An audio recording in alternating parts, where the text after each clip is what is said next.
নমস্কার দর্শক বন্ধু, হেলথ ইম্প্যাক্ট ইউথে আপনাদের স্বাগত জানাচ্ছি। আজকের পর্বে আমরা অত্যন্ত গুরুত্বপূর্ণ একটি বিষয় নিয়ে আলোচনা করব। আমরা আলোচনা করব গর্ভাবস্থায় কি কি টেস্ট, চেক আপ এবং টিকাকরণ আপনার প্রয়োজন। অর্থাৎ গর্ভাবস্থা চলাকালীন এই গোটা 9 মাস সময়সীমাটা, এই সময়ে কখন কী ধরনের কী টেস্ট করবেন, কী ধরনের চেক আপ করবেন, কখন কখন চিকিৎসকের কাছে যেতে হবে এবং কী ধরনের ভ্যাকসিনেশন বা টিকাকরণ আপনার প্রয়োজন, আপনার গর্ভস্থ শিশুর জন্য প্রয়োজন, ইত্যাদি নানা গুরুত্বপূর্ণ বিষয় নিয়ে আজকের পর্বে আমরা আলোচনা করব। ভিডিওটি শেষ পর্যন্ত থাকুন। এই চ্যানেলে যদি নতুন এসে থাকেন তবে অবশ্যই চ্যানেলটিকে সাবস্ক্রাইব করে রাখুন, কারণ স্বাস্থ্য সংক্রান্ত নানা বিষয় নিয়ে আমরা প্রতিনিয়ত আপনাদের জন্য আলোচনা করছি। আমাদের সঙ্গে রয়েছেন কলকাতা শহরের বিশিষ্ট গাইনোকোলজিস্ট ডক্টর পল্লব রয়। আমরা স্যারের কাছে যাব। স্যার, আপনাকে স্বাগত জানাই হেলথ ইম্প্যাক্ট ইউতে। নমস্কার, আমি doctor Pallab Roy, consultant obstetrician, gynaecologist and laparoscopic surgeon. আমি মেইনলি সাউথ কলকাতায় প্র্যাকটিস করি। আজকে যে বিষয়টি নিয়ে আমরা আলোচনা করব এটা খুব ইম্পর্ট্যান্ট এবং এটা নিয়ে খুব একটা আলোচনাও হয় না, যে আপনার পুরো প্রেগনেন্সির যে জার্নিটা হবে সেই জার্নিতে আপনি কি কি করবেন। মিন্স আপনি যে কতবার ডাক্তারের কাছে যাবেন, কি কি টেস্ট আপনার হতে পারে এবং আপনার কি কি ভ্যাকসিনেশান হবে, কখন আপনার কোন হসপিটালে আপনি ডেলিভারি করাবেন সেটা বুকিং করবেন, এবং কর্ড সেল ব্যাংকিং এই ব্যাপারে কবে আপনি চিন্তাভাবনা করবেন, এবং এছাড়াও আরও বিভিন্ন খুঁটিনাটি জিনিসপত্র নিয়ে আজকে একটু আলোচনা করব। প্রথম কংগ্রাচুলেশন যে আপনারা হয়তোবা নতুন প্রেগনেন্ট হয়েছেন, তার জন্যই এই চ্যানেলে আপনি দেখতে এসেছেন ভিডিওটা। প্রথমত সবার প্রথম যে কাজটা আপনাকে করতে হবে সেটা হলো একজন কোয়ালিফাইড গাইনোকোলজিস্টের কাছে গিয়ে আপনাকে দেখাতে হবে। এবার সে আপনাকে কি কি টেস্ট দেবে। প্রথমত প্রেগনেন্সি একদম প্রথমে যখন শুরু হয় তখন একটা ইউএসজি করে দেখে নেওয়া হয় যে প্রেগনেন্সিটা একদম ইন্ট্রাইউটেরাইন তো, প্রেগনেন্সিটা ভায়াবেল তো, তার মধ্যে হার্টবিট এসছে তো, এই জিনিসপত্রগুলো সব দেখে নেওয়া হয়।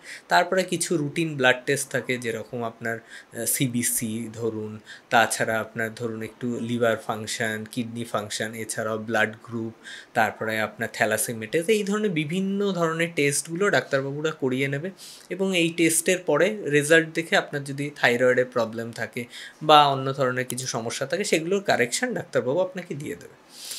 নেক্সট যে জিনিসটা খুব ইম্পর্টেন্ট, ফার্স্ট ট্রাইমিস্টারে আমরা কিছু স্ক্যান করতে পারি, যেখান থেকে আমরা দেখতে পারি যে বাচ্চার কোনো ধরনের জেনেটিক ডিফেক্ট আছে কিনা, সেটাকে বলা হয় প্রিন্যাটাল স্ক্রিনিং। এবার তাতে আমরা কী কী দেখতে পাই, ধরুন অনেক সময় Down syndrome, Edward syndrome, Patau syndrome, এই ধরনের বিভিন্ন রোগ অনেক সময় বেবির থাকতে পারে। সেটা আমরা একটা N T scan dual marker test বলি, সেটা করে আমরা খুব সহজেই সেটার রিস্ক কতটা আছে সেটা আমরা অ্যাসেস করতে পারি। ধরুন এই অবধি আপনার বেবি পুরোপুরি ঠিক বেরোলো, তাহলে আপনার অনেকটাই চিন্তা কমে যাবে যে বেবির এই ধরনের অ্যানোমালি কিছু নেই। নেক্সট আপনার সেকেন্ড ট্রাইমিস্টারের শুরুর দিকে, যেখানে আপনার কিছু ওষুধপত্র চেঞ্জ হবে, যেরকম ধরুন আয়রন ক্যালসিয়াম স্টার্ট হয়ে যাবে। তাছাড়াও আপনি দেখতে পাবেন এই টাইমে আপনার কিছু ভ্যাকসিনেশান দেওয়া হবে, যে ভ্যাকসিনগুলো আমরা দিয়ে থাকি নর্মালি, যেটা হলো টিটেনাস ভ্যাকসিন। এটা নিয়ে খুব কনফিউশন হয় যে কখন টিটেনাস ভ্যাকসিন দেওয়া হবে। অনেকেই বলেন প্রেগনেন্সি একদম শুরু হয়ে গেলেই টিটেনাস ভ্যাকসিন দিয়ে দিন, কিন্তু আমাদের রেকমেন্ডেড যা গাইডলাইন্স আছে সেই অনুযায়ী টিটেনাস ভ্যাকসিন একটা দেওয়া উচিত হলো আপনার 4 থেকে 5 মাসে একটা, এবং নেক্সট ডোজ ঠিক 1 মাস পরে, মানে 5 থেকে 6 মাসে দিয়ে দেওয়া উচিত। নেক্সট প্রেগনেন্সির খুব গুরুত্বপূর্ণ একটা টেস্ট আছে, সেটা হলো আপনার অ্যানোমালি স্ক্যান। এটা আপনাকে করতে হবে অ্যারাউন্ড 18 থেকে 22 উইক্সে, অ্যারাউন্ড ধরে চলুন 20 উইক্স নাগাদ আপনাকে করে নিতে হবে। এই টেস্টটাতে আপনার বেবির কোনো ধরনের অ্যানোমালি, মিন্স আপনার একদম পা থেকে মাথা অবধি খুঁটিনাটি যা যা আপনার অর্গ্যানগুলো আছে সেগুলো সব একজন রেডিওলজিস্ট বেশ সময় নিয়ে দেখবে, ধরুন আধ ঘন্টা 1 ঘন্টা নিয়ে দেখে আপনাকে একটা রিপোর্ট জেনারেট করে দেবে যে কোনো ধরনের অ্যানোমালি আছে কি না। এরপরে এই টাইমে একটা সবচেয়ে ইম্পর্ট্যান্ট জিনিস থাকে, যেটা হলো আপনাকে দেখতে হবে যে কোন হসপিটালে আপনি ডেলিভারি করবেন, সেটা কিন্তু এই সময়ই আপনাকে ঠিক করে নিতে হবে ডাক্তারবাবুর সাথে আলোচনা করে, এবং হসপিটালের যদি বুকিং করতে হয় তার জন্য যা যা করণীয় সেগুলো সব আপনাকে ডাক্তারবাবু বুঝিয়ে দেবেন। নেক্সট আসছি খুব ইম্পর্ট্যান্ট একটা টেস্ট, সেটা হলো অ্যারাউন্ড 22 থেকে 24 উইক্সে করতে হয়, সেটাকে বলা হয় ফিটাল ইকো। মানে আপনার যে বাচ্চা আছে পেটে, সেই বাচ্চার কোনো ধরনের হার্টে কোনো প্রবলেম আছে কিনা সেটা দেখার জন্য ফিটালিকো খুব ইম্পর্ট্যান্ট। এই ফিটালিকোটা আপনাকে করতে হবে 22-24 উইকসে। এবার এই সেকেন্ড ট্রাইমিস্টার আপনি চলছে এবং খুব মোটামুটি ভালো আছেন, আপনার কোনো ধরনের এই টাইমে খাবারের যে ফার্স্ট ট্রাইমিস্টার যে বমি ভাব এগুলো অনেকটা কমে গেছে, অ্যাপেটাইট বাড়ছে, আপনি বেবি মুভমেন্ট বুঝতে পারছেন, মোটামুটি অ্যারাউন্ড 22-24 উইকসে আপনি খুব ভালো করে বেবি মুভমেন্ট বোঝা শুরু করে দেবেন। এই টাইমে আপনাকে যেটা করতে হবে, প্রত্যেক মাসে একটা করে গ্রোথ স্ক্যান, মানে আগেরটা থেকে এই আগের স্ক্যান থেকে এই স্ক্যানে বেবির গ্রোথ কতটা হয়েছে সেটা আপনাকে দেখতে হবে। মিন্স আপনার কতটা ওয়েট বেড়েছে, আপনার বেবির লাইকার মিন্স জলটা ঠিকঠাক মতো আছে কি না, বেবির কোনো ধরনের যে অ্যাবডোমেন এবং এইতে আপনার মানে বাইপ্যারাইটাল ডায়ামিটার মানে হলো হেড সার্কামফারেন্স, এগুলোতে কোনো ডিসপ্যারিটি কিছু আছে কি না সেগুলো প্রত্যেক মাসে মাসেই ইউএসজি করে দেখা হবে। এবার চলে আসছি আমরা থার্ড ট্রাইমেস্টারে, মিন্স ওই অ্যারাউন্ড 27 উইকস থেকে শুরু হয়। সেই সময় দুটো খুব ইম্পর্ট্যান্ট ভ্যাকসিন আছে যেটা আপনাকে নিতে হবে। সেটা হলো আপনার একটা হলো টিড্যাপ ভ্যাকসিন আর একটা হলো ইনফ্লুয়েঞ্জা ভ্যাকসিন। ইনফ্লুয়েঞ্জা ভ্যাকসিন আগেও নেওয়া যায় যদি কখনো মায়ের যদি সর্দি কাশি বা এই ধরনের প্রবলেম হয়, সেই টাইমে ইনফ্লুয়েঞ্জা ভ্যাকসিন নেওয়া যায়, কিন্তু যদি না থাকে তাহলে আমরা থার্ড ট্রাইমেস্টারে নর্মালি এটা দিয়ে থাকি। এবার এই টাইমে একটা খুব ইম্পর্ট্যান্ট জিনিস নিয়ে আলোচনা করা দরকার ডাক্তারবাবুর সাথে, সেটা হলো আপনার কোনো স্টেম সেল ব্যাংকিং আপনারা করবেন কি না। স্টেম সেল ব্যাংকিং একটা নতুন জিনিস, যে হয়তোবা আপনার যে যখন বাচ্চা জন্মাবে তখনকার যে আম্বিলিক্যাল কর্ড সেটাকে যদি আপনি ব্যাংকিং করেন, পরবর্তী ক্ষেত্রে যদি কোনো দুরারোগ্য ব্যাধি হয় বাচ্চার, তাহলে সেটা থেকে বাচ্চা মুক্তি পেতে পারে। তো এই স্টেম সেল ব্যাংকিংয়ের ব্যাপারেও আপনি ডাক্তারবাবুর সাথে আলোচনা করে নেবেন এবং নিজেরা ডিসিশন নেবেন যে স্টেম সেল ব্যাংকিং করবেন কি না, এবং ডাক্তারবাবুকে সেটা অবশ্যই জানিয়ে দেবেন যে আপনারা স্টেম সেল ব্যাংকিং করতে চান। কারণ ডেলিভারির সময় যদি ঠিকঠাক করে না নেওয়া হয় তাহলে কিন্তু আপনি স্টেম সেল সারা জীবনের মতো আর পাবেন না।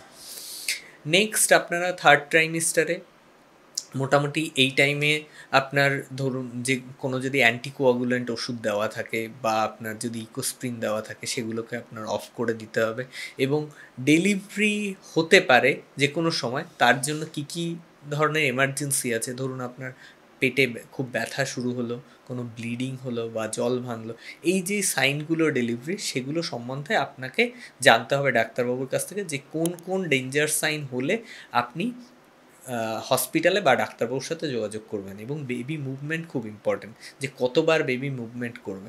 আমরা সাধারণত ধরে চলি যে ঘন্টায় 10 বার মুভমেন্ট করলে সেটা নর্মাল। যদি আপনার বেবি মুভমেন্ট কমে যায় তখন আপনি অবশ্যই যে কী টেস্ট করা যেতে পারে যাতে বোঝা যায় যে বেবি মুভমেন্ট ঠিক আছে কি না।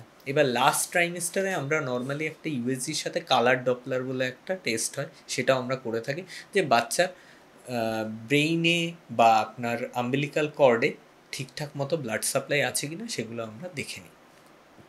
এটা তো নর্মাল প্রেগনেন্সিতে।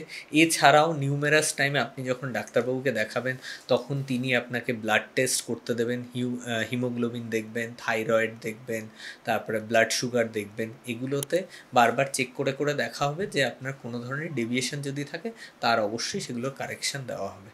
এটা মোটামুটি আপনার প্রেগনেন্সি জার্নিকে অনেকটা ইজ করার জন্য আমি একটা ওভারঅল জিনিস বুঝিয়ে দিলাম।